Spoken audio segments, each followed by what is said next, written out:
All right, we are here with Gary Brown, the new director of DWSD, and a lot of questions right now about the layoffs in DWSD. Sure. Talk about those, the number of people that will be let go, and what the end plan is Yeah. as we transition to the Great Lakes Water Authority. Yeah, sure. Thanks for the opportunity, Vicki. It's difficult to come up with an exact number because so many of the layoffs are coming through attrition, through people retiring.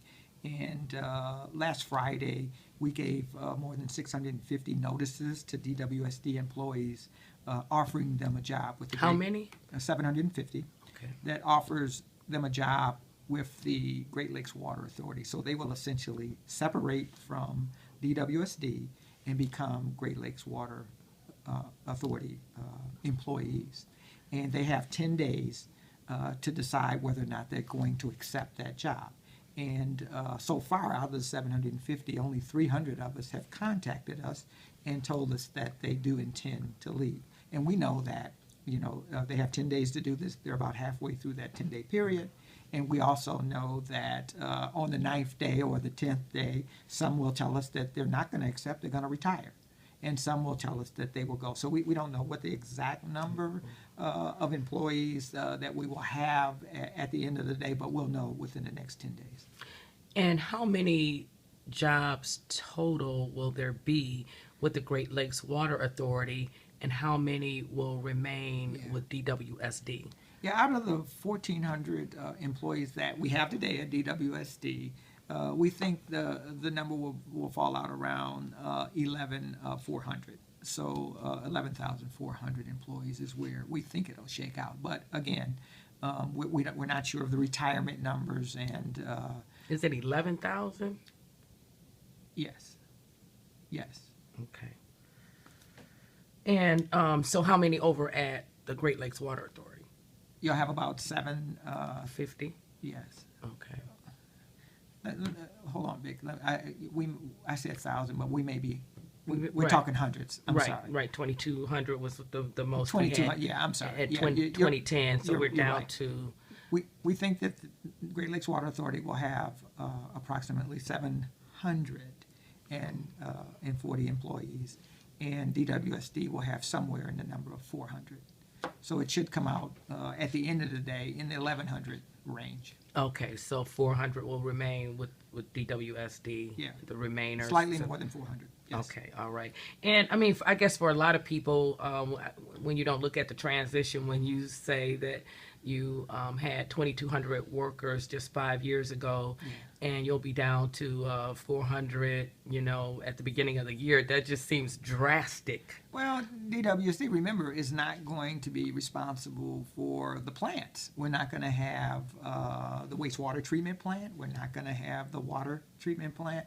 And we're not going to have the infrastructure outside of the city of Detroit. So naturally, the number would come down. We're only going to be responsible for the pipes that are within the city limits. And so, you've got two trunks of work that will be done by DWSD retail.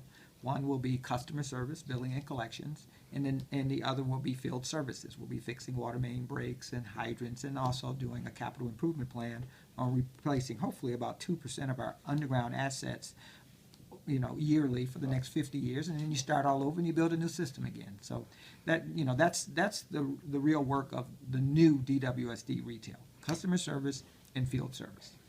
And with the transition also comes $50 million for the city of Detroit over 40 years. So what will that money be used for? Capital improvement of our system. We're going to improve the system.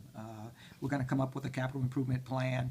We're going to work through our master plan, and every year, hopefully, we'll replace about 2% of the overall system until we've got all the pipes that need to be replaced.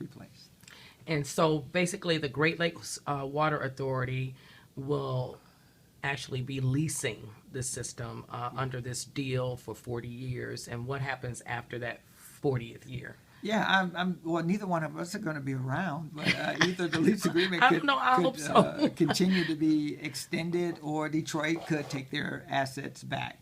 But let's try to get through the next 5 to 10 years in getting our system in the best shape that we can. And when the 40th year comes around, there'll be some other politicians that'll be deciding whether or not this authority works or doesn't work. But the actual provider of water service is going to be, starting January, the Great Lakes Water Authority and not the City of Detroit. They certainly will be responsible for cleaning the water and distribution throughout the region, and Detroit will be a retail customer of the Great Lakes Water Authority. And the chemists that were also let go, what number? Because I've heard everything from 20 to 11 to 23, and also talk about whether or not that jeopardizes water quality given what's going on in Flint. Yeah, absolutely does not jeopardize water quality. The number of chemists that are being laid off is 11, and none of the 11 chemists work in the water quality department of DWSD. The 11 chemists are analysts that work on the business side. They're looking at wastewater treatment and how it's treated before it's discharged into the river. So no one throughout the region needs to worry about that we've let chemists go and we don't have an adequate number of chemists, because none of the ones that are being laid off work on the water quality side of the business. And in terms of your new role, what will be job one for you? Oh, job one is easy. It's going to be customer service. We've got to deliver a higher level of customer service, both from the billing and collection side of the business and just how we deal with our customers. The first thing we need to do is we need to get names and some type of identifier on the bills. Right now, the bills are tied to parcel numbers, and so when you get your bill, it says resident, and so we don't really know who is the person that's on the account, and therefore I can't provide service to you because I don't know who you are. By way of example, if you need to have your water cut off because you're having a repair done in your home, right now, currently, you have to come into a service center, prove who you are, that you're the account holder, where everywhere else, every other utility, you simply call up on the phone or you go over the internet, you give the last 4 digits of your social security number or whatever identifying number that you have, and then the person at the other end of the phone from DWSD identifies you as the account holder and takes care of the piece of business that you need done. You don't have to come into a service center. So we've got to find ways to use modern technology to deliver a higher level of service to our customers. That's job one. Water affordability, water affordability plan. Groups have been pushing for that. Sure. And given what's happened in Flint, that's just going to add fuel to the fire. So how are you willing to or going to respond to that?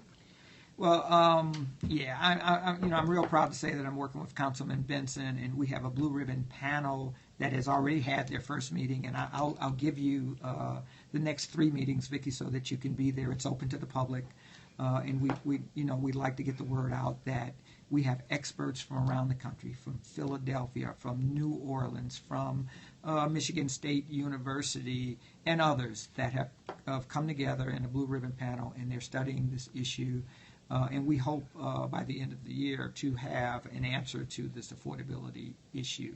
Certainly there are some legal requirements that Michigan, some hurdles that we have to jump over, but I'm confident that this panel will find a way to ensure that water is affordable for all of our residents. I know that before you were talking about that, the legal issues. Just explain briefly about those. Yeah. In Michigan, there's what's called the Boat decision, and Boat basically is a Supreme Court decision that says we can't charge our customers based on their ability to pay. We have to charge them based on the cost of the service.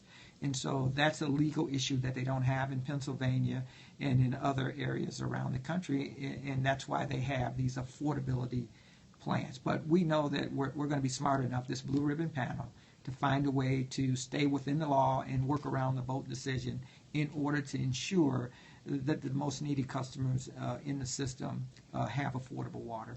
All right. Anything else, Gary? No, I think that's it. I think you got it all. My 10:30 is waiting for you at DWSD. Okay, I'm coming. Yeah, I'm. Just a second, Carrie.